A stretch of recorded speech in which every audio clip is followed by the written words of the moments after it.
ஒரே ஒரு சின்ன விசுவாசத்தை இயேசுவின் மீது நீங்கள் வைப்பீர்களானால் உங்க வாழ்க்கையில ஒரு பெரிய மாற்றம் வந்துரும். உங்க சூழ்நிலை பாவம் மனிதனை நரகத்துக்கு கொண்டு போகிறது. இயேசு கிறிஸ்து நரகத்திலிருந்து ஒரு மனிதனை விடுதலை ஆக்கும்படி இந்த பூமிக்கு வந்தார். அவர் வந்து நம்முடைய பாவங்களுக்காக, நாம ஒவ்வொருடைய பாவங்களுக்காக நம்முடைய சாபங்களை ஏற்றுக்கொண்டு கல்வாரி சிலுவையிலே வானத்துக்கும் பூமிக்கும் நடுவாக நம்முடைய பரிகார பலியாக அவர் ரத்தம் சிந்தி மரித்தார். இயேசு கிறிஸ்துடைய மரணம் எதர்ச்சியாய் நடந்த ஒரு மரணம் அல்ல.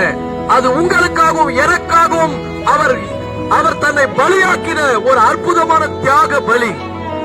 அவர் எனக்காக சிலுவையில மரித்தார். என் பாவத்துக்காக அவர் ரத்தம் சிந்தினார். அவருடைய ரத்தம் என்னுடைய கிரயமா இருக்கிறது, என்னுடைய பரிகாரமா இருக்கிறது அப்படின்னு நீங்க விசுவாசித்து